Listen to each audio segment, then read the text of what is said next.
next week. Her mother's health has been deteriorating. She's had to go in a care home. This is the last thing Andrea needs. So will the Prime Minister step in and do the right thing and cancel Andrea's tribunal and all proceedings against carers like Andrea, at least until the review is concluded? Prime Minister. Mr. Speaker, we set up the independent review, and I know he welcomes that and it was the right thing to do. I don't know the details of Andrea's case, but I will certainly, if he provides them to me, make sure that we have the details and look into what's happened in her particular case. Sir Ed Davey. I'm grateful for that reply. The Secretary of State for DWP wrote to me and wasn't interested in engaging, so I hope the Prime Minister will. Mr. Speaker, turning to foreign policy now, last night many of us were alarmed to hear President Trump speak about forcibly displacing 1.8 million people from Gaza. The Prime Minister has spoken to the President on several occasions now. Does he personally believe that Trump recognises the dangers of statements like this to the fragile ceasefire in Gaza and indeed to the security of both Palestinians and Israelis? I'm glad that the Foreign Secretary has confirmed that the government's position is still a two-state solution. I think that has support on all sides of the House. But will he reassure the House that this position and our concerns on these dangerous statements from the President will be communicated to the White House directly and firmly? Prime Minister. Well, Mr. Speaker, you raised a very important issue. The most important issue on the ceasefire is obviously it's sustained. We see it through the phases, and that means that the remaining hostages come out and the aid that's desperately needed gets into Gaza at speed and at the volumes that are needed.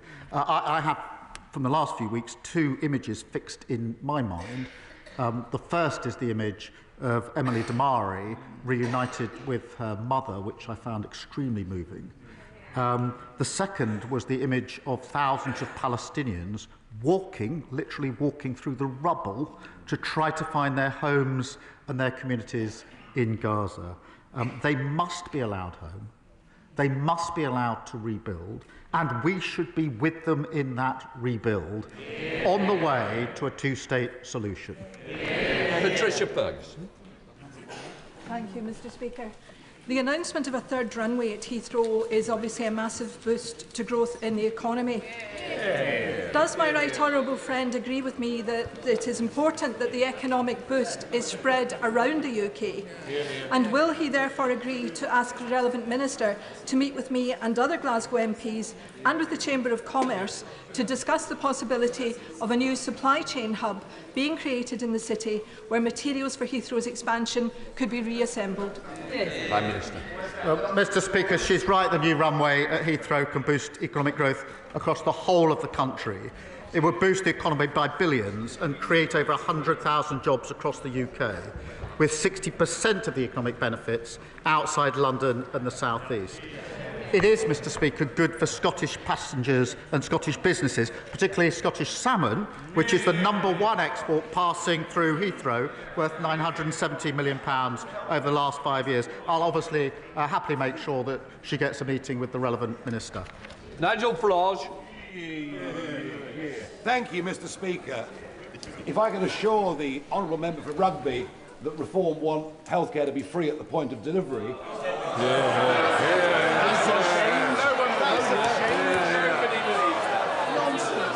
I'm sorry.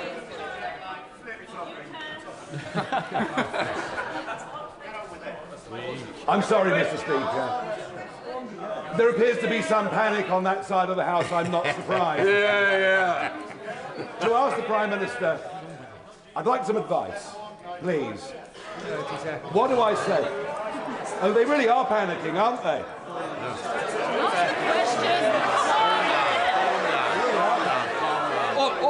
Order. I want to get this question over with. All you're doing is ensuring it goes on forever. Quick question.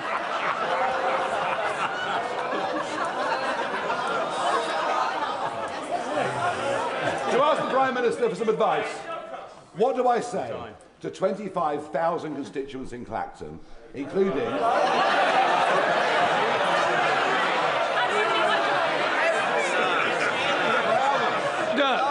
Either get on.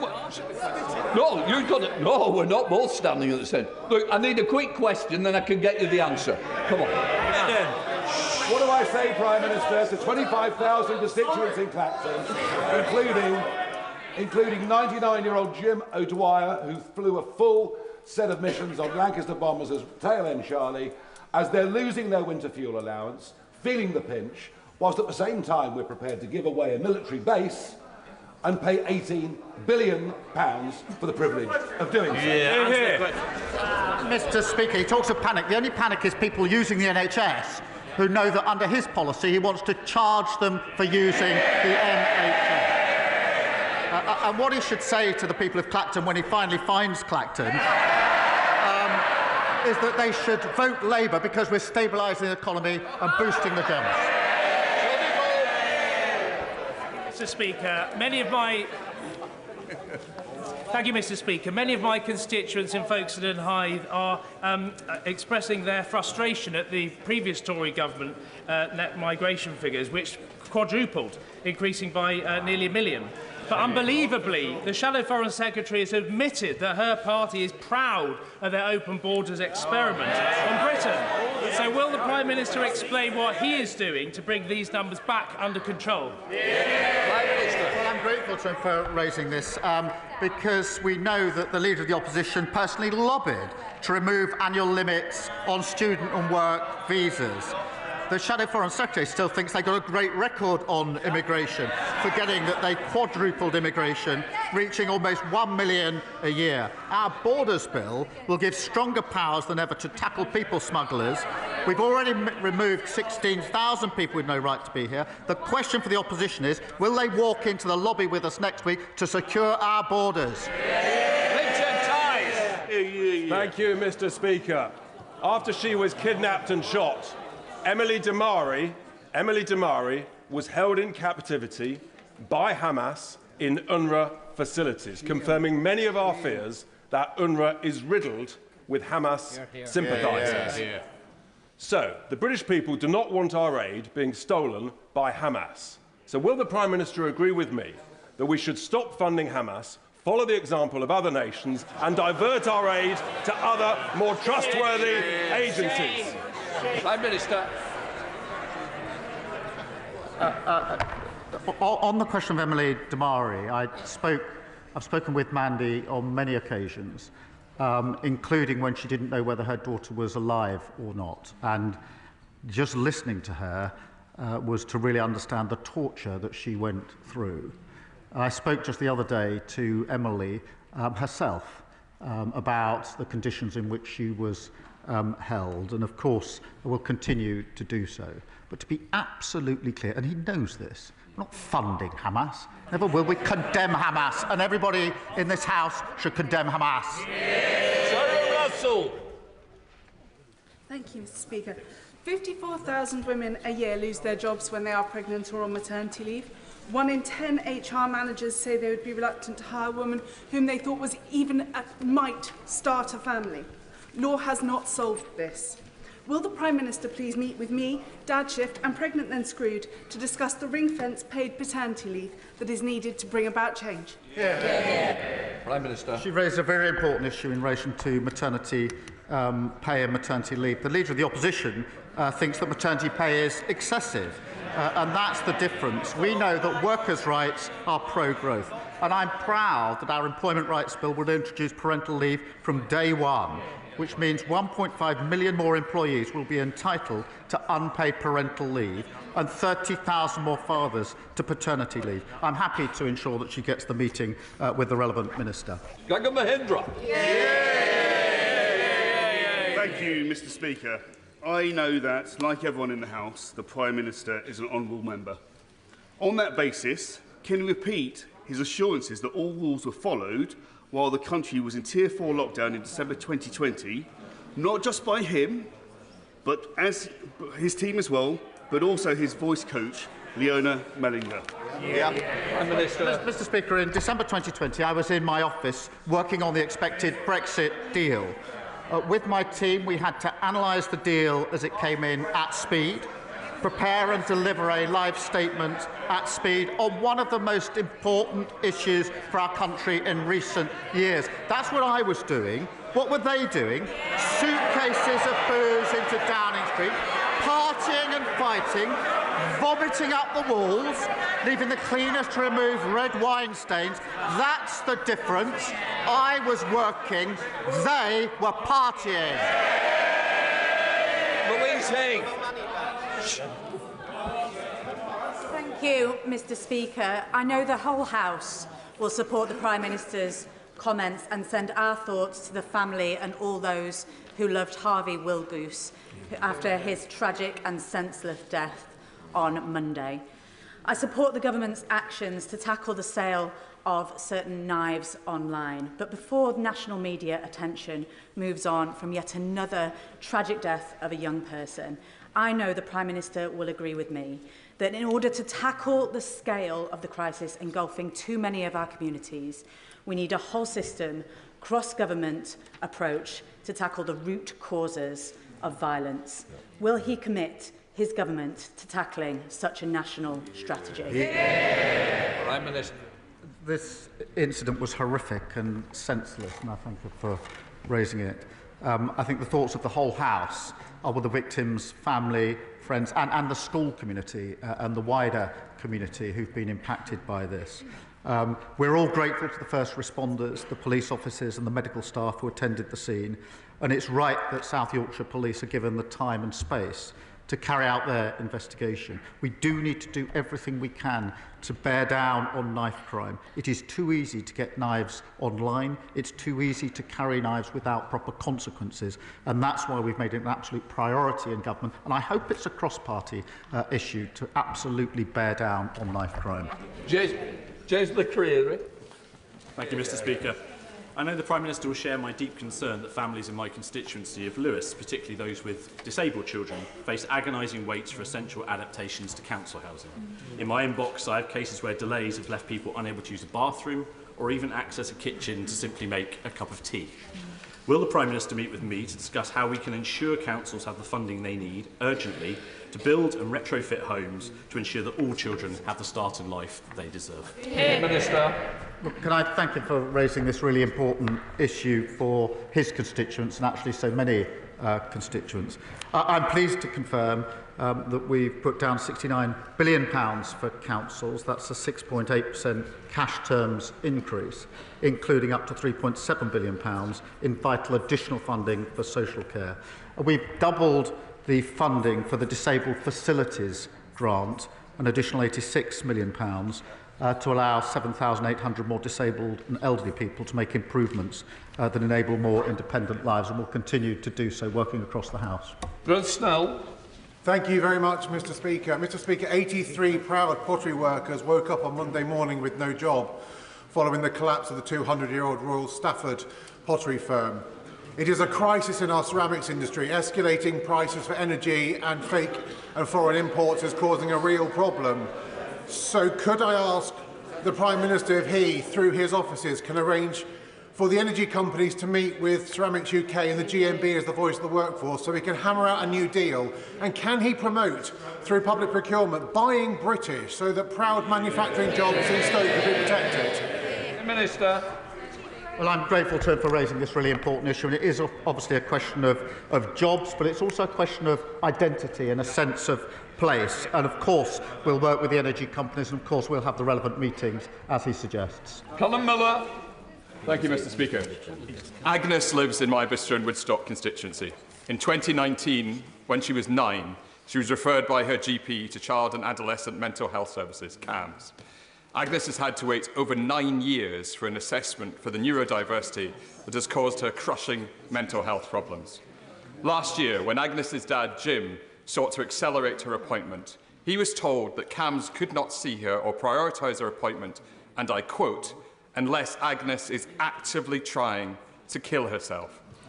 Jim asked me to raise this case today because he wants to ensure that no other child goes through the same experience as his daughter.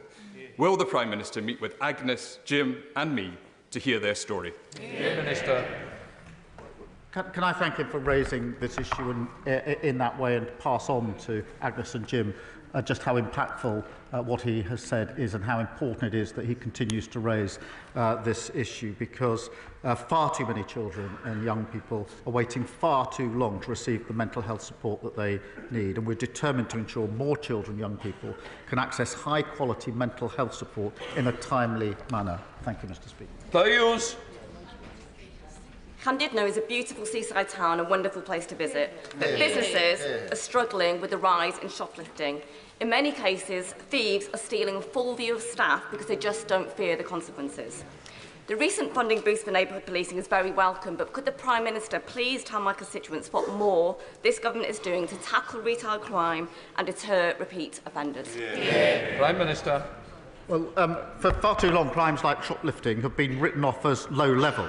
That's wrong, it's devastating, and the party opposite left us with rising crime and effectively told the police to ignore shoplifting under £200 worth of goods. We've got rid of that shoplifters charter and working hard to make sure that we take a grip where they lost control. William. Thank you, Mr. Speaker. Following my right honourable friend, the member for Kingston and Surbiton, I wanted to raise an equally troubling case. My constituent retired from the police force to care for his wife, working a part-time job to help pay the bills. As his earnings were not consistent, there were times he was above the carer's allowance threshold, causing later payments to be withheld. He's now owed thousands of pounds, and recently he's been diagnosed with grade 4 glioblastoma, which has made the situation even more serious. Will the Prime Minister agree to look at this situation and ensure the Department for Work and Pensions supports rather than penalises carers? Prime Minister. Again, we've obviously set up the independent review into exactly what happened in these cases, which was the right thing to do. We will look at individual circumstances. So again, if she's willing to pass the details to me, we'll look at them. Joanna Baxter. Mr. Speaker, Audit Scotland recently exposed the incredible funding crisis facing our councils in Scotland. £759 million of a funding gap. They also reported that the 12 councils that make up the Strathclyde Pension Fund are reducing their employer contributions from 19.3% to 6.5%. Does the Prime Minister agree with me that instead of taking money out of workers' pensions, that the Scottish Government appropriately fund our councils? She's absolutely right to point out the failure of the government in Scotland. They don't want to talk about that failure. They've got the powers, they've got the resources, they just haven't got any excuses left. Close question. Yep.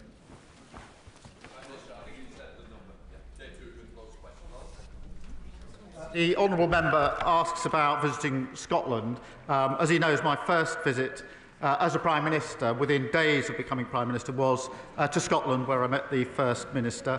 I've also been for the meeting of the Council of Regions and Nations in October, Interpol General Assembly in November, the British Irish Council in Edinburgh in December, and look forward to going again very soon.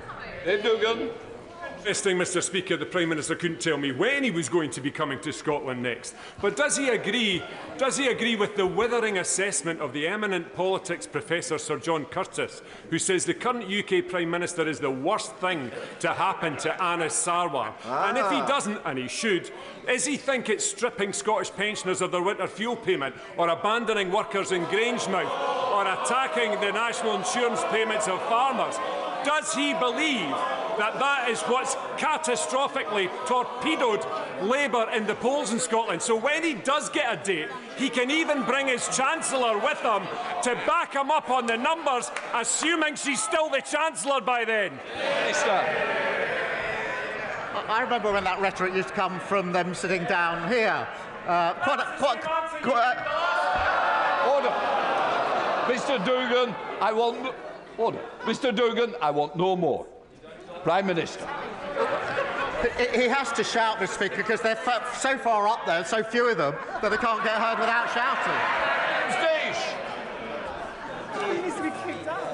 My constituent Matthew and his mum Catherine, alongside Emma Murphy and Janet Williams, have campaigned for many years to get compensation for families affected by the epilepsy drug sodium valproate. 12 months on from the Patient Safety Commissioner's report on this matter, those harmed are still waiting for the recommendations to be implemented. So can I ask the Prime Minister how much longer individuals and families impacted by Valpro 8 will need to wait for the clarity they seek? And will the Prime Minister arrange for the Health Minister to meet with Valpro 8 campaigners to discuss this important matter? Minister. Well, Mr. Speaker, this is obviously a really important matter. I understand the Minister for Patient Safety did meet patient groups before Christmas to hear their stories and their accounts and experiences firsthand. And we will provide an update on the Patient Safety Commissioner's report at the earliest opportunity to the House. Saoirse Eastwood. Thank you, Mr. Speaker. We all know how the song goes. You got to know when to hold them, when to fold them, when to walk away and when to run. And we've done all of them in Northern Ireland because the system of government that we have is a gamble. Well, I'm not prepared to roll the dice on the people of Lagan Valley who have already been without government 40% of the time. Secretary of State for Northern Ireland says he wants to stop the cycles of collapse. So do I. But don't then turn around and tell us in Northern Ireland that we can't deliver public service transformation if no steps are taken to stop the collapse. The people of Northern Ireland who I represent, nationalist, unionist and unaligned like myself, are all out of aces. Our public services are on the floor. Will this government be the one to step up to the plate, reform the institutions, end the veto and stop rolling the dice on the people of Northern Ireland? Prime Minister. Mr. Speaker, since 1998, the Good Friday Agreement has delivered a far more peaceful society in Northern Ireland, and that is really important. Restoration of the power sharing was a significant milestone and allows the institutions to make progress on the most important issues to the people of Northern Ireland, and will continue to work with all parties to that end. Jill Furness. I was delighted to recently visit Chaucer School, a great school in my constituency with fantastic young people and innovative and motivated teaching staff. But 14 years of Tory government did not do enough for more than 300,000 children across the country attending schools that are stuck and kept receiving poor Ofsted judgments. Will the Prime Minister set out how this government will tackle inequality and tear down barriers to opportunity through our plan for change? Mr. Speaker, the Children's Wellbeing in Schools Bill will ensure that all schools can innovate, new teachers are qualified, and every child receives a consistent core education to set them up for success in life. Dr. Danny Chambers. Mr. Speaker, 5 months ago, the Care Quality Commission reported that 2/3 of maternity units in England were unsafe. And years of unsafe staffing levels have resulted in the NHS paying an astonishing £1.15 billion a year in compensation due to avoidable injuries caused during childbirth and sometimes deaths. The previous Conservative government have allowed maternity services to deteriorate to the point where many consider it to be a public health crisis. Will the Prime Minister commit to improving maternity care and women's health services as a top priority so our maternity unit in Winchester and those around the rest of the country are the safest places in the world for women to give birth? I thank him for raising this important issue. Women and babies deserve the highest standards of care through pregnancy, birth and the months that follow. We're committed to recruiting thousands of new midwives for the NHS whilst providing support to trusts failing on maternity care. Mr. Speaker, we're working with the NHS as it delivers a 3-year maternity plan, which is making good progress in improving services, including for his constituents. Final question, Michael Wheeler. Mr. Speaker, last week I had the opportunity to visit 2 of the local job centres that serve my constituency of Worsley and Eccles. The dedication of the staff I met to helping our local community, supporting people into work and adapting to the area's needs was inspiring. Does the Prime Minister agree with me that we must listen to their frontline experiences as we look to remove the barriers to work that keep people locked out of jobs, and will he visit these teams with me to see the work they do? Well, I thank you for his question. Our Get Britain Working White Paper sets out the biggest reforms to employment support in a generation, backed by £240 million of investment. And through our plan for change, we'll boost living standards, more secure, rewarding jobs to make work pay. Thank you, Mr. Speaker. That completes Prime Minister's questions. No